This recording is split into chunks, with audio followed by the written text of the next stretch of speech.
성도 여러분 안녕하십니까? 오늘도 하나님의 귀하신 은혜가 함께 하시기를 간절히 바랍니다. 오늘은 마태복음 5장 9절에 화평케 하는 자는 복이 있나니라는 제목으로 함께 은혜를 나누도록 하겠습니다. 제가 지난주에 정호성 시인이 쓴 시를 하나 읽게 되었습니다.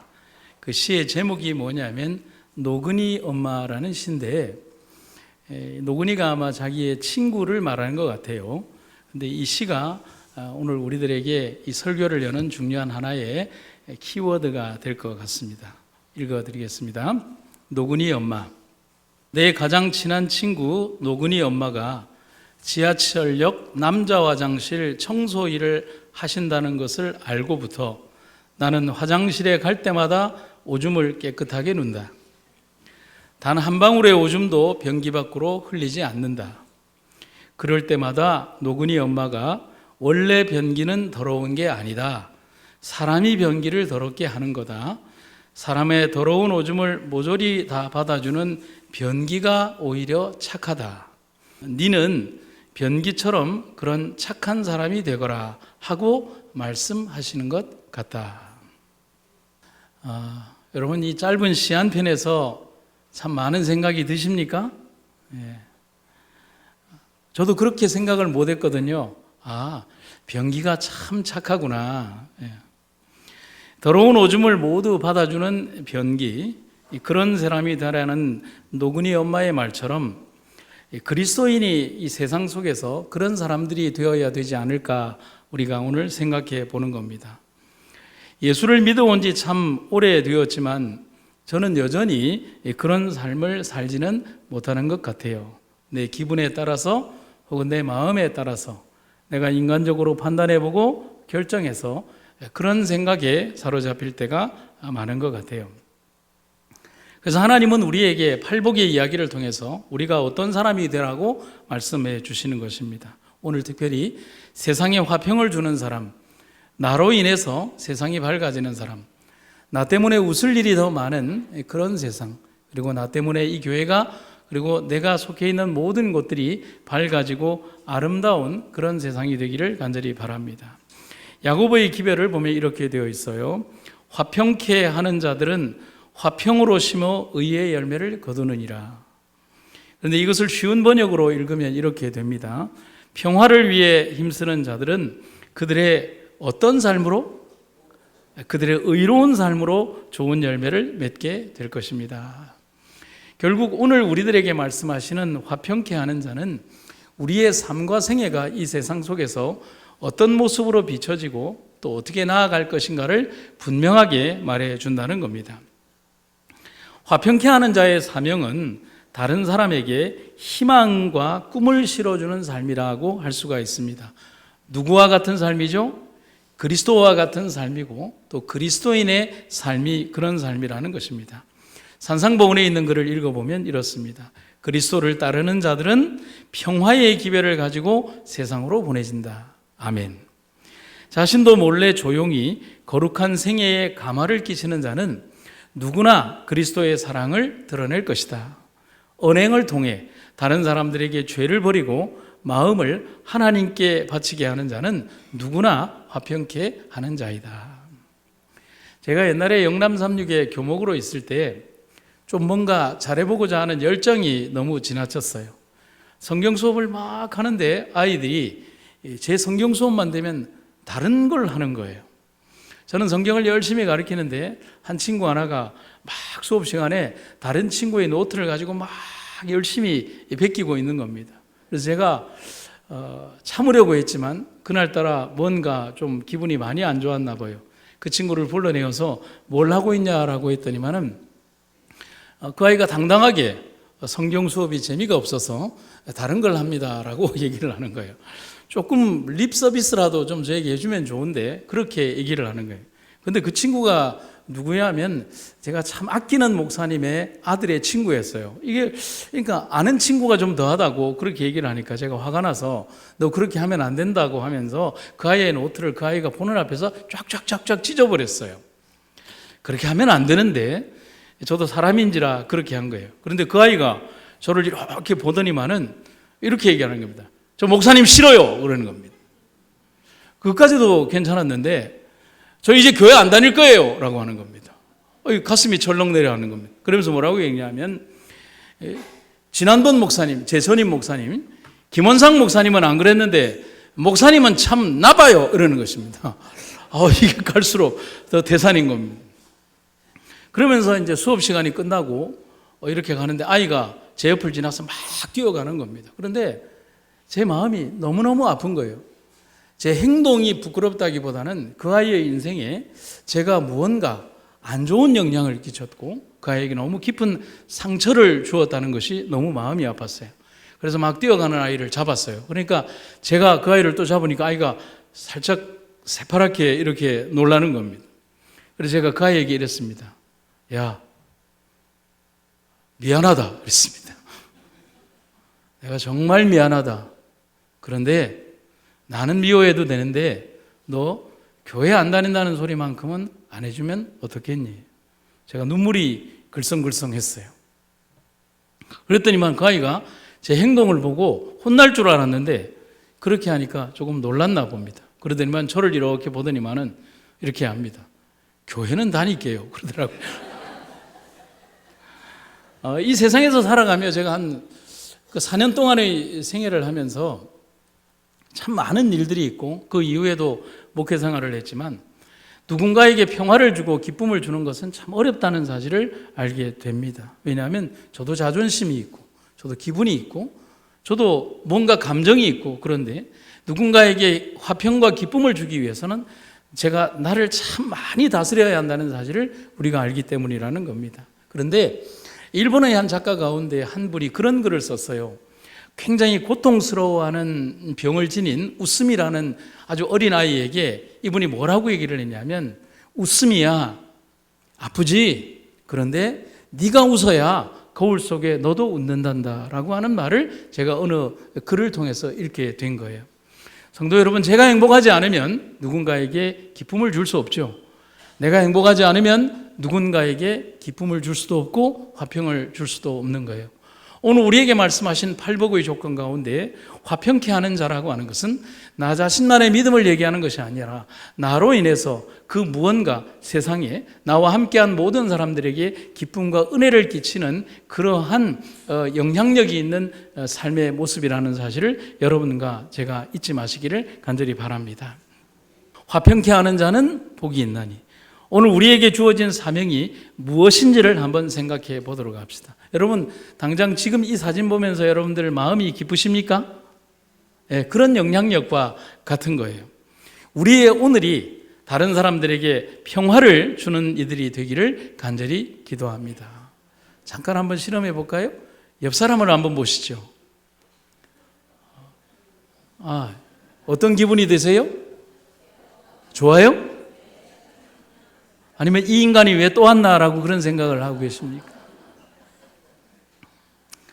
그런 아름다운 만남과 행복이 우리 하늘까지 이어지게 되기를 간절히 바랍니다.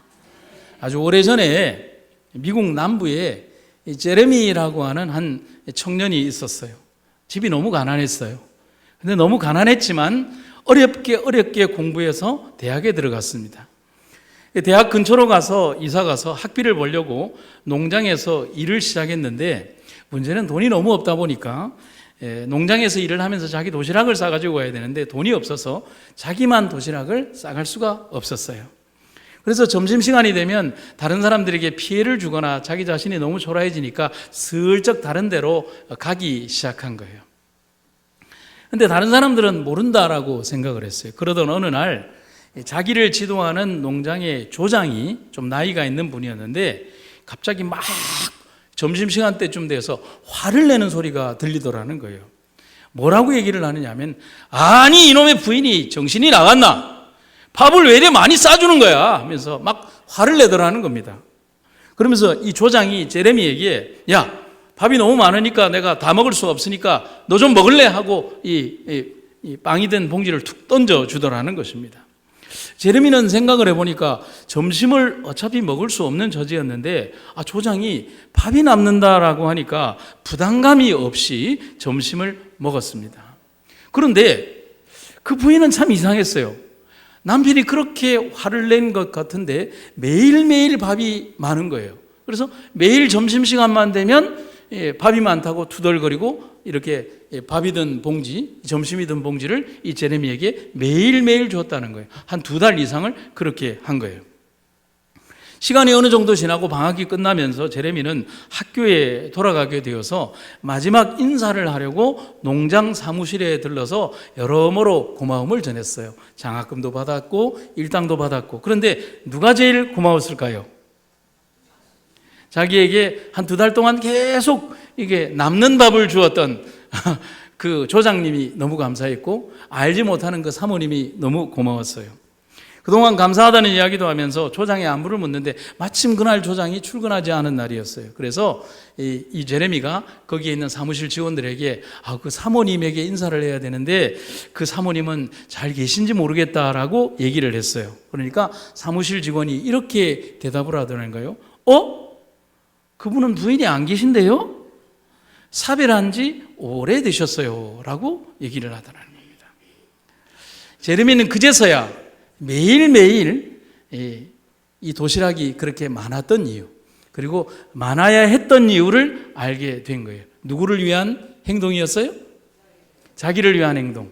단순히 도시락을 나누어 주면 그 아이의 자존심에 상처를 줄까 봐 그저 없는 부인을 빗대어서 많은 밥을 해와서 도시락을 싸와서 그 청년을 위하여 자존심조차도 건드리지 않고 툭 던져주는 그런 세심한 사랑과 관심. 이것은 제레미야의 가슴에 평생 기억되는 감동이 되었고요. 그리고 그의 평생을 이끌어가는 삶의 지표가 되었다는 것입니다. 여러분, 이 짧은 이야기를 들으면서 여러분의 가슴에도 그 조장의 얼굴이 떠오릅니까? 아니 놈의 옆에 내가 하는 이렇게 츤데레 같은 그 조장님의 얼굴이 생각하면 여러분 기분이 좋으십니까? 그런 거예요. 화평이란, 그리고 선한 가마력이란 바로 그런 겁니다. 이 이야기를 들으며 우린 참 행복해졌습니다. 우리는 이 이야기에서 화평이 무엇인지를 듣고 보고 알게 되는 겁니다. 곧 화평의 가장 큰 특징은 나만 행복한 게 아니라, 나뿐만 아니라 다른 사람에게도 기쁨과 평화를 주는 것이 화평이라는 겁니다. 제가 3693병원에서 8년을 일했습니다. 제가 가장 많이 한 일이 뭘까요? 몇 개를 나열을 해보면, 환자들에게 방문 가서 뭘 했을까요? 기도를 했어요. 또 뭘 많이 했을까요? 설교를 정말 많이 했어요.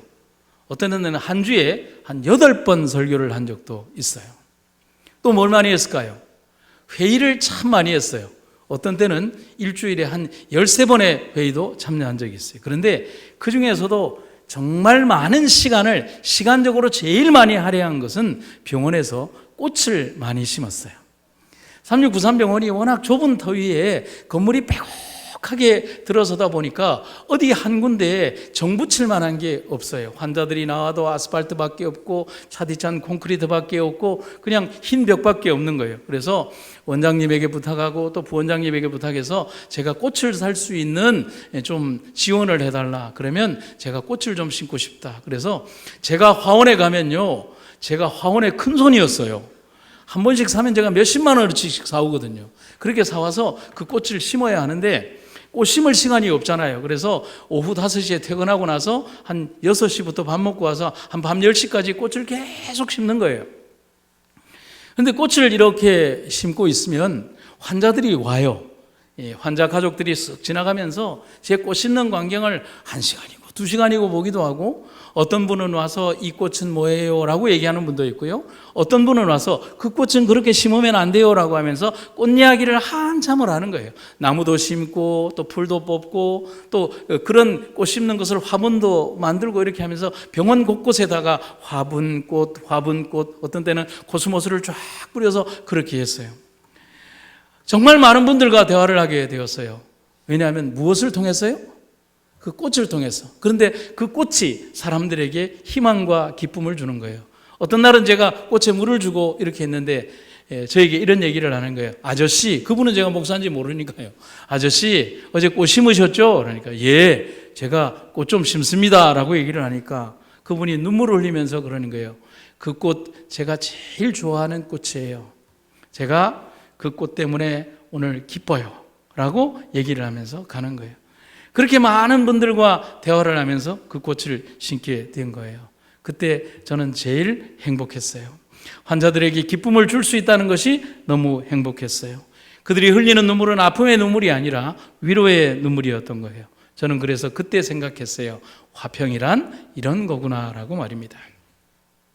성도 여러분, 신앙을 참 복잡하게 생각하는 사람들이 있습니다. 신앙은 복잡하지 않아요.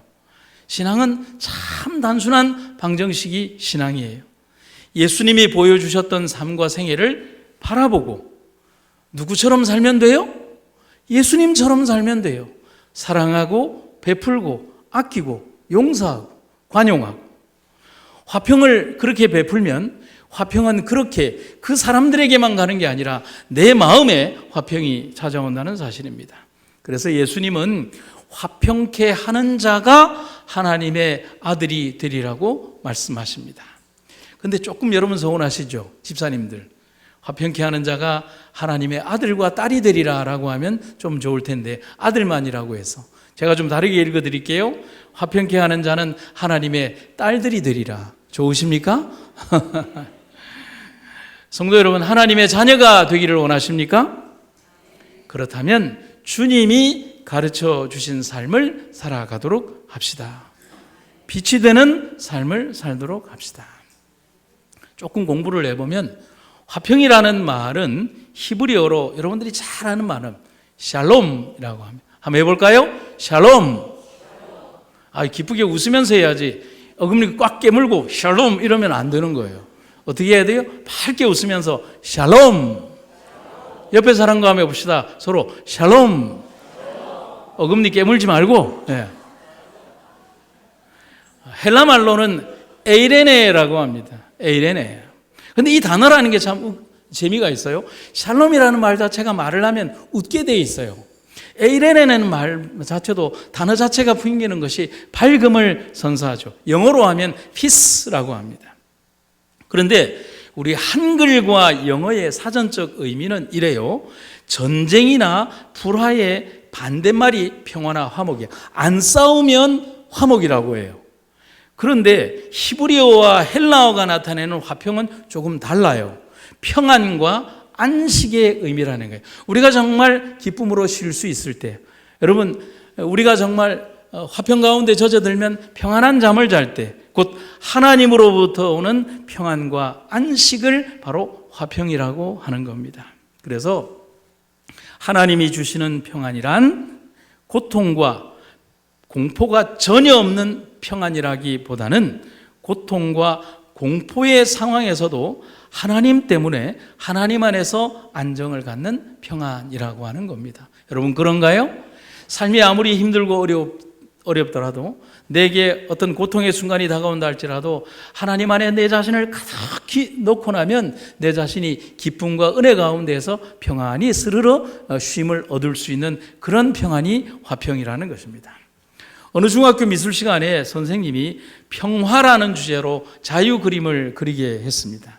그런데 아이들이 여러 그림을 그렸는데 한 아이의 작품이 선생님의 시선을 끌었어요.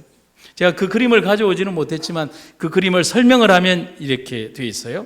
바닷가에 있는 절벽인데 태풍이 몰아치는 절벽 가운데 조금 움푹 패인 곳에 그곳에는 어미새 한 마리와 새끼새 한 마리가 있어요.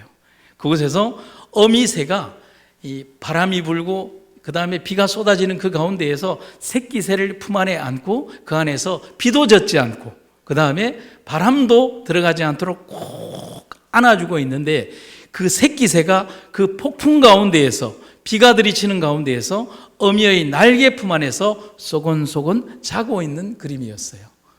여러분 화평입니까? 네, 화평이에요. 이 아기 새에게 엄마의 품은 세찬 바람보다 더 강하고 든든한 성이 되는 것입니다. 바람이 불면 불수록 아기 새는 밖으로 나갈까요? 어디로 더 파고들까요? 엄마의 가슴 속으로 더 파고들게 되는 것입니다. 하나님이 주시는 화평이란 세상 속에서 고통과 아픔이 없는 세상이 아니라 아무리 세상이 우리에게 고통의 현장으로 다가온다 할지라도 하나님의 품 안으로 더 깊이 들어가는 것이 바로 화평이라고 하는 사실입니다. 그래서 성경이 말하는 평화의 의미와 일치하는 것입니다. 성경이 말하는 평화란 바람도 불지 않는 평원의 한가운데 있는 덩그러니 놓여 있는 새 보금자리가 아니고 바람이 몰아치는 바닷가의 절벽 위에 있는 어미새의 가슴 안에 있는 보금자리가 평안입니다.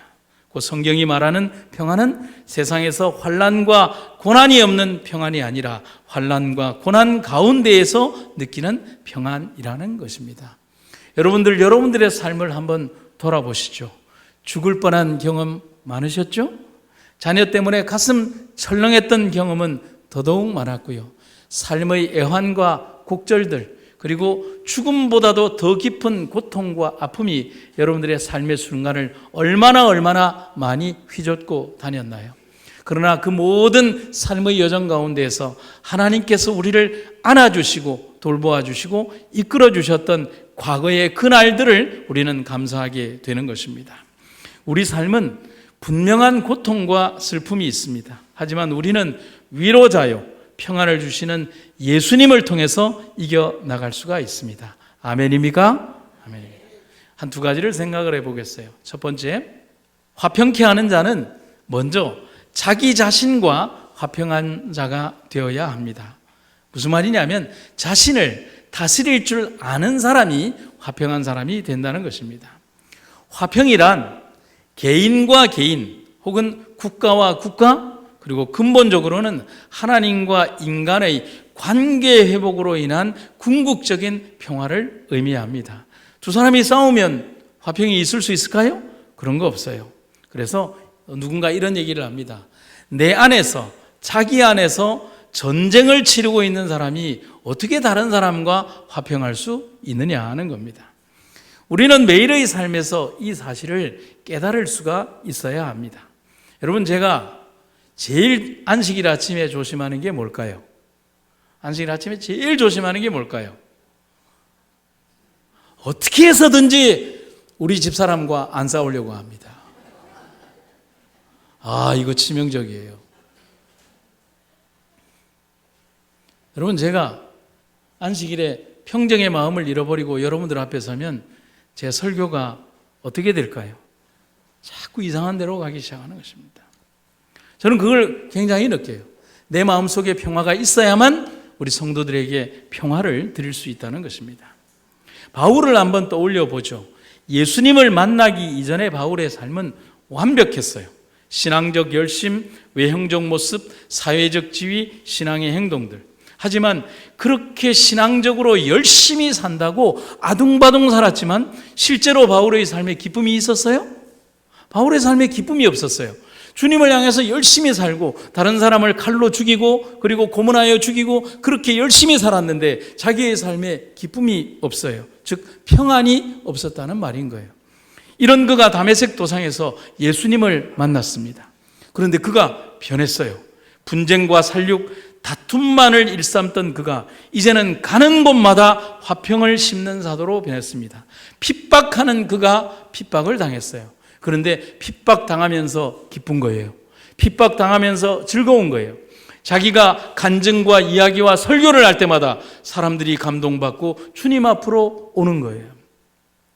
철저히 율법을 지키던 바리새인, 가장 열성적이고 잔인한 박해자요 열심당원이었던 그가 영혼의 빈곤함을 깨닫고 자기의 죄를 슬퍼하고 심령이 가난해지고 의에 줄이고 목말라 하게 되었을 때 비로소 그는 평화와 화평의 사람이 된 거예요.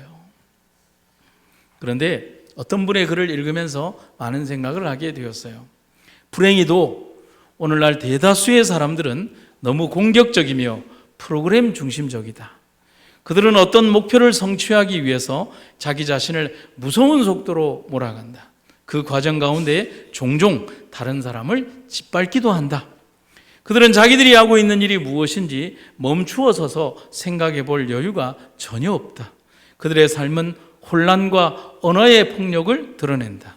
그들은 힘 있는 자는 될 수 있을지언정 화평케 하는 자는 될 수가 없다. 성도 여러분, 오늘 우리들의 삶이 여기에 기록된 어떤 분의 글처럼 그런 삶으로 살아가지 않게 되기를 간절히 바랍니다. 그래서 때로는 하나님께서 우리를 바울처럼 딱 삶에서 멈추게 하실 때가 있어요. 하나님, 저한테 왜 이러십니까? 제가 뭘 잘못했습니까? 제가 왜 이런 고통을 당해야 합니까? 하나님께서 승승장구하거나 잘 뛰어나가던 우리들의 삶에 갑자기 딱 방해물을 놓으시면서 서라! 라고 얘기하실 때가 있어요. 그때는 서야 되는 겁니다. 그때는 뭔가 내 자신이 돌아보고 하나님 앞에서 회개해야 할 일이 있기 때문에 하나님께서 나를 세우신다는 사실을, 때로는 하나님께서 바울을 멈추게 하셨듯이 우리를 멈추게 하실 때가 있을 겁니다. 그때 원망해서는 안 됩니다. 바로 그때 누구를 봐야 돼요? 나 자신을 바라보고 하나님께 기도해야 합니다. 화평케 하는 자는 자신과 그리고 하나님과 화평한 사람이 되어야 합니다. 내 자신이 하나님을 바라보며 화평한 사람이 되고 하나님께 진정으로 내 자신을 회개하면서 하나님과 화평한 사람이 될 때 나 자신에게 깃드는 평화와 은혜가 다른 사람들을 기쁨으로 이끌어주게 될 것입니다. 누구든지 죄를 버리고 그리스도의 사랑을 받기 위하여 마음을 여는 사람은 이 하늘의 화평의 참여자가 된다. 이 외에는 평화의 기반이 달리 없다. 마음속에 받아들여진 그리스도의 은혜는 저기를 제거해 준다. 왜냐하면 분쟁을 완화시켜주고 심령을 사랑으로 채워주기 때문이다. 하나님과 동료 인간들로 더불어 화목하게 지내는 사람은 불행해질 수가 없다. 질투가 마음속에 있을 수 없고 좋지 못한 추측이 용납될 수 없으며 증오가 존재할 수 없다. 하나님과 조화를 이룬 사람은 하늘의 평화에 참여한 자이며 그 복된 가마를 사방으로 널리 퍼뜨리게 될 것이다. 화평의 정신이 세속적인 투쟁으로 피곤하고 거칠어진 사람들의 마음에 이슬과 같이 내릴 것이다. 여러분, 저는 여기에서 중간 부분에 보시면 하나님과 조화를 이룬 사람이 하늘의 평화에 참여한 자라고 하는 이 표현이 너무 감사합니다. 오늘 여러분, 하나님과 조화를 이룬 사람으로 그 평화에 참여하는 여러분과 제가 되기를 간절히 바랍니다. 두 번째는 화평케 하는 자는 화평을 만들어가는 사람입니다. 또 다르게 얘기하면 그 화평을 다른 사람들에게 나누어 주는 사람이 되는 겁니다. 화평하게 하는 자에 해당하는 단어가 있고요. 또 이 단어를 다르게 표현한다면 평안을 만드는 사람들, 평안이 있게 하는 자들, 평안을 전하는 자들, 평안을 나타내는 자들이라는 표현을 합니다.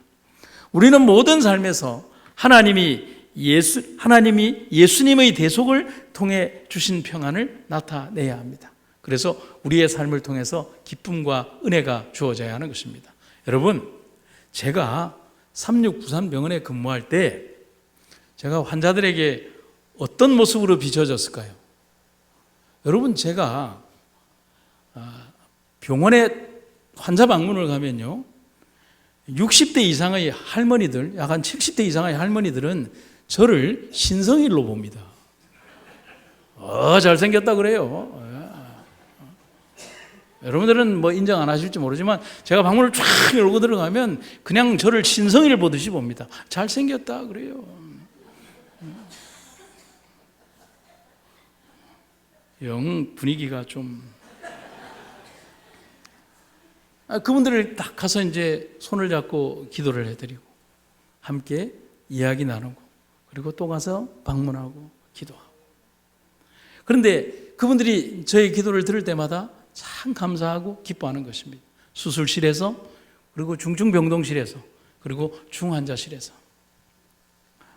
저는 제 자신이 지난 8년 동안 있었던 그 기간 중에 가장 기뻤던 것은 부족한 저의 이 기도가 그 사람들에게 희망과 기쁨이 된다는 사실이 너무나 기뻤어요. 그래서 제가 언제 한번 말씀드렸나요? 저를 제일 고통스럽게 했던 것은 하루에 한 30번씩 하는 이 기도가 저를 기도에 무감각한 사람으로 만들까 두려웠어요. 그게 가장 두려웠어요. 그래서 제가 방문 나가기 전에 무슨 기도를 드리냐면 환자들을 위한 기도를 드리기 전에 하나님 기도를 위한 기도를 하고 갔어요. 하나님, 제가 드리는 기도가 매번 첫 환자에게 하는 기도처럼 그런 감각과 설레임으로 기도하게 하여 주시옵소서. 여러분, 제 마음을 이해하시겠어요? 그렇게 해야만 저의 기도가 반복되는 기도가 아니라 그 사람들에게 희망과 기쁨을 주는 기도가 될 것이라는 사실인 것입니다. 화평케 하는 자는 제 마음이 가득한 화평과 기쁨으로 예수님의 사랑으로 가득 차야만 그들의 손을 잡았을 때 따뜻함이 전해지고 또 그렇게 된다는 사실입니다.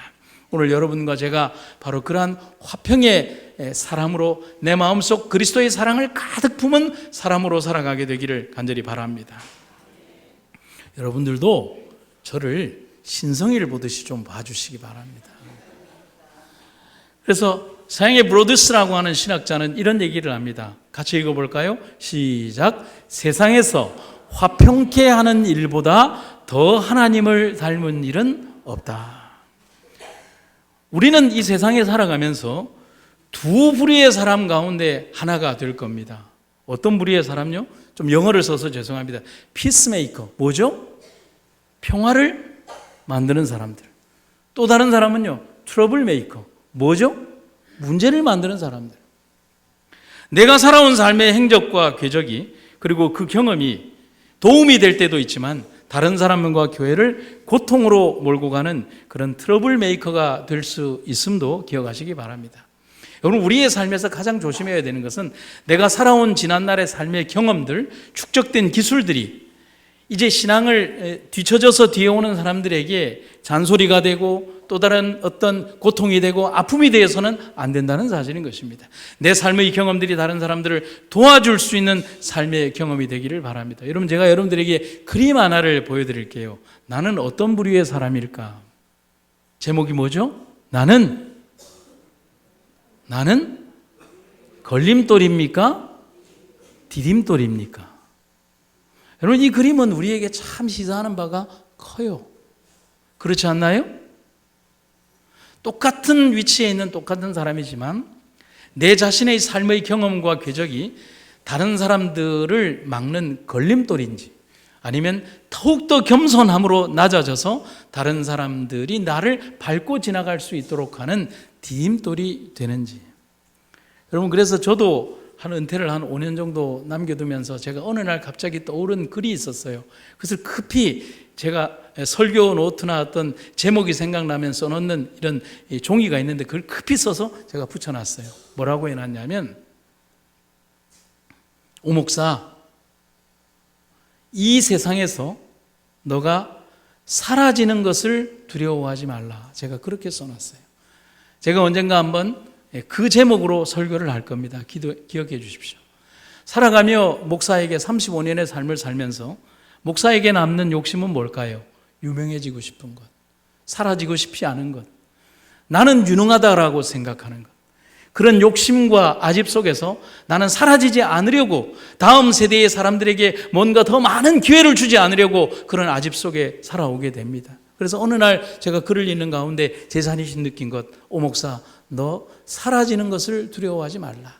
이제 내가 사라지고 누군가의 디딤돌이 될 때, 그리고 디딤돌로 내가 사라질 때 그 누군가는 또 다른 세계의 주역으로서 이 교회를 떠받치고 이 기관을 떠받치고 이 신앙을 떠받치며 이 교회를 이끌어갈 주역이 될 것이다 라고 하는 사실인 것입니다.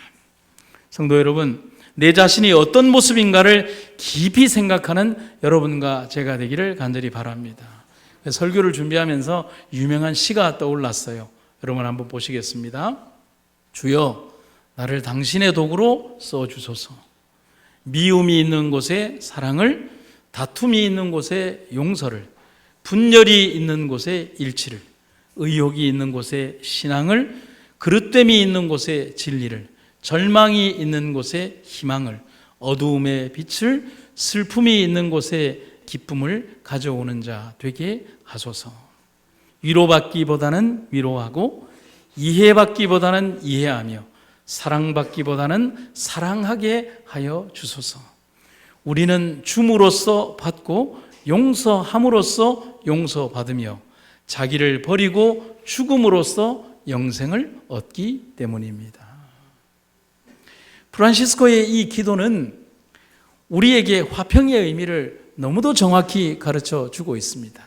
내가 드러나고 내가 밝히 빛나고 내가 우뚝 솟기 위하여 존재하는 것이 아니라 그 누군가에게 기쁨과 은혜를 베풀기 위하여 점점 사라지는 양초의 그 심지처럼 나 자신을 태워 세상을 밝히는 존재로 화평의 사람으로 살아가라고 말하는 것입니다.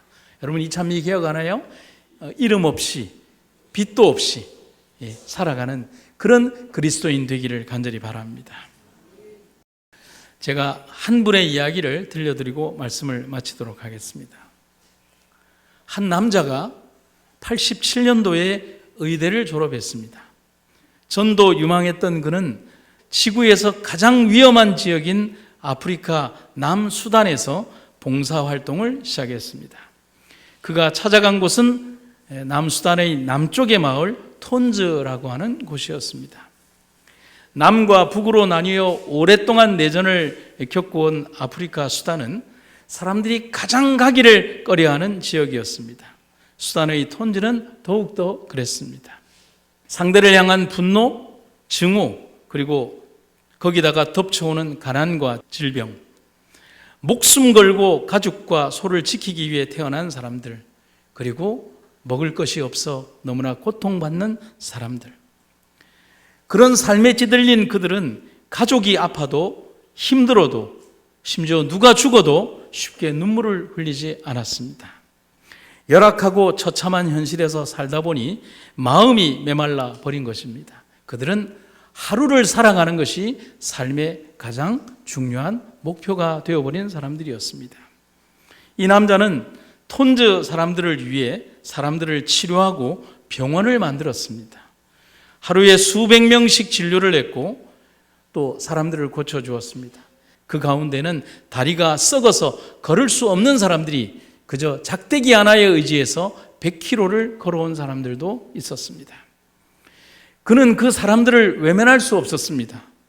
학교도 세웠습니다. 아이들도 가르쳤습니다. 그들에게 악기도 가르쳤습니다.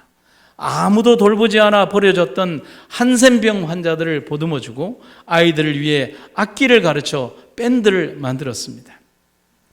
웃음과 즐거움이 사치이던 톤즈 마을은 이 한 남자 덕분에 점점 사람 사는 공간처럼 변해가기 시작했습니다.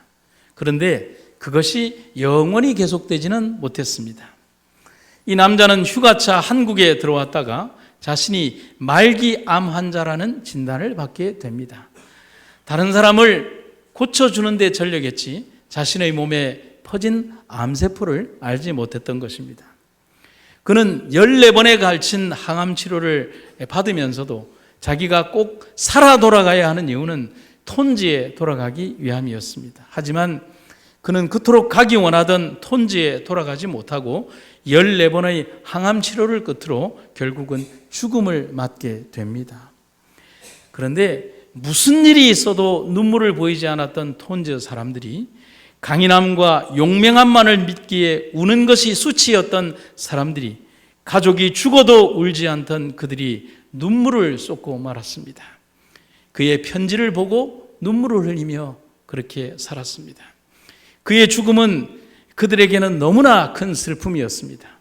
수천 킬로미터 떨어진 그곳에서 그들은 추모의 행렬을 이어갔습니다. 48의 나이로 짧은 생을 마쳤지만 메마른 땅에 단비가 되어주었던 그 남자, 그의 이름은 이태석 신부입니다. 톤즈는 지금도 그를 기억합니다. 그리고 그의 사랑 때문에 그들은 너무나 행복했습니다. 지난 2016년 이태석 신부의 제자인 아프리카 남수단 출신의 토마스 타반 야콧과 존 마엔 루벤이라는 이 젊은이들이 그렇게 성장을 해서 이태석 신부를 잇는 의사가 되었습니다. 성도 여러분, 이 두 사람이 화평으로 의의 열매를 거둔 열매였습니다. 비록 너무 짧게 끝난 그의 삶이지만 그 사랑 때문에 수백만 명 사람들의 가슴 속에 우리도 그 사람처럼 살아야겠다, 그런 사람들을 도와야겠다, 지금 사는 내 삶이 얼마나 감사한 삶인가를 깨워준 그 사람이 그의 삶이었습니다. 그는 단 한 개의 열매였을지 몰라도 그가 죽어 남긴 열매는 수백만 개의 결실을 가져다 주었습니다. 성도 여러분, 화평의 열매는 그렇게 이루어지는 것입니다. 헬렌 켈러는 이런 말을 합니다. 우리가 할 수 있는 최선을 다할 때 우리의 삶에, 아니 타인의 삶에 어떤 기적이 일어나는지 아무도 모를 것이다. 성도 여러분, 화평케 하는 자는 복이 있나니라고 했을 때 하나님께서 주시는 선물이 뭐라고 했습니까? 하나님의 아들이 될 것이라고 했습니다. 여러분, 이 선물은 우리가 궁극적으로 바라는 진정한 바람이 이것이 아니었을까요? 산상보훈에 있는 글입니다. 생애의 향기와 품성의 아름다움은 그들이 하나님의 자녀라는 사실을 세상에 드러낸다. 사람들은 그들이 예수님과 함께 한다는 것을 알게 된다. 절대로 숨길 수 없는 것 중에 하나가 향기라고 합니다. 그리스도의 향기를 품은 사람은 세상이 모를 수가 없어요. 오늘 우리가 그 향기의 주인공됨을 잊지 마시기를 간절히 바랍니다. 그 향기를 가슴에 가득 품은 삶으로 살아가기를 간절히 바랍니다. 성도 여러분, 오늘 하나님이 주신 이 팔복의 하루가 지나고 있습니다. 하나님은 우리가 정말 행복하기를 원하고 계십니다. 나 때문에 당신이 행복하기를, 당신 때문에 우리가 행복하기를 간절히 기도합니다. 말씀을 마치겠습니다. 하나님 아버지, 우리에게 허락하신 하루에 감사드립니다.